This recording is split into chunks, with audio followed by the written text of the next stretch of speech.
রান্না আজকে যেহেতু কোরবানির ঈদ, সো ছাদে ঘুরিয়ে নেওয়ার জন্য। সো এখানে আমাদের ছাদে অসম্ভব লেভেলের পিসফল আসছে, প্রতি ফিরে আসে।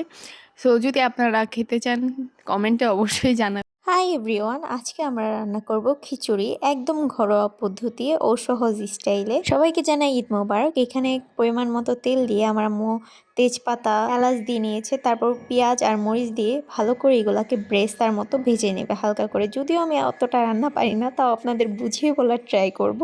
এখানে আদা রসুন বাটা দিয়েছে, আর এখানে পরিমাণ মতো আপনারা লবণ দিয়ে নেবেন।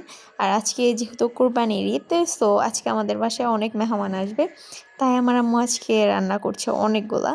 আর খিচুড়িগুলো অনেক ইয়াম্মি হয়েছিল। এখানে আমার আম্মু মরিচের গুঁড়া দিয়ে কিছুক্ষণ কষিয়ে নেওয়ার পর এখানে জিরা দিয়েছে। আমাদের ছাদের ওপর অনেক পরিমাণে ফুল গাছ, এইগুলা এখন মানে বলক এসে পড়েছে। এখন এগুলার মধ্যে খিচুড়ির চালটা, যে চাল আর ডাল ধুয়ে রেখেছে, ওইগুলা দিয়ে দিবে। এই তো আমাদের খিচুড়ি পুরো বলক এসে পড়েছে। এখন এটার মধ্যে জিরা গুঁড়াটা দিয়ে নিয়েছে। এখন আমরা ওয়েট করব কিছুক্ষণ, তারপর এটার মধ্যে ডালটা দিয়ে দিব, যাতে খিচুড়িটা ভালো একটা শেপে আসে, এটার জন্য। এখন খিচুড়িটাকে ভালো করে ডালটাটাকে আর কি মিক্স করে নেব। এই তো আমাদের খিচুড়ি। তো সবার বাসায় টুকটাক অনেক কাজ থাকে। আমার মনে ছিল না, যদিও আমি আহামরি অত একটা কাজ করি নাই, তারপর আমার মনে ছিল না যে গরুর গোশের কোরবানির গোশটার যে ভিডিও নেব ওইটা নেওয়ার কথা।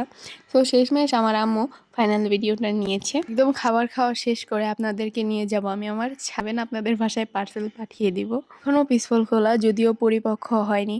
তারপর আমি প্রতিদিন ছাদে এসে একটা দুইটা খাই। আমার আম্মুরে বললেন না, আবার আমার আম্মু শুনলে মাইর দিব। আমাদের এই গাছটার মধ্যে একটা বল্লাতে মানে চাক বানাইছিল। সো কাকে ওইটা ভাঙা ফেলছে, আমি দেখে অনেক খুশি হয়েছিলাম যে আল্লাহ আমাদের ছাদে একটা মানে বল্লা বাসা করছে, অনেক খুশি হয়েছিলাম। পরে কিছুদিন পরে এসে দেখি ওই চাকটা আর নাই, মানে কাকে ভাঙ্গা চুরের অবস্থা খারাপ বানায় ফেলছিল। আর এই যে হলো আমাদের ছাদের নয়নতারা ফুল গাছ। আর প্রতিদিনই আমাদের ছাদের ওপরে এই আমগুলা পড়ে। এই আমের গাছ মনে করেন ছাদের অর্ধেকে আইসা আছে। সকালবেলা আসলে টুকটাক অনেক আমই পড়ে। আর এই যে হলো আমাদের টমেটো গাছ, সিজনের টমেটো গাছের মধ্যে অনেক টমেটো আসছে। ওই যে ওই টমেটোটা পেকেও গেছে। এখন এটারে ছিঁড়া আমি খেয়ে ফেলবো, আমার আম্মুকে দিব না। দেখেন মাশাল্লাহ কালারটা কি পরিমাণে সুন্দর আসছে, নিচ দিয়ে পুরো নষ্ট হয়ে গেছে। কালকে ছিললে ভালো হতো আর কি। এখানে আম, তারপরে টমেটো, এগুলো একটা মাখা করে নিব আর কি। সো এখান থেকে আমি একটা লেবু ছিঁড়ে নিব। যদিও লেবুর সাইজগুলো অনেক ছোট, তারপরও আমার অনেক টক খাইতে মন চাইতেছে, তাই আর কি ছিঁড়ে নিলাম।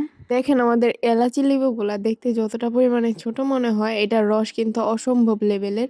যদি আপনারা খেতেন তাহলে বুঝতে পারতেন না। আর এটার সেন্টও কিন্তু অনেক সুন্দর। এতে হলো আমাদের দুইটা লেবু গাছ। সবাই ভালো থাকবেন, সুস্থ থাকবেন, আল্লাহ হাফেজ।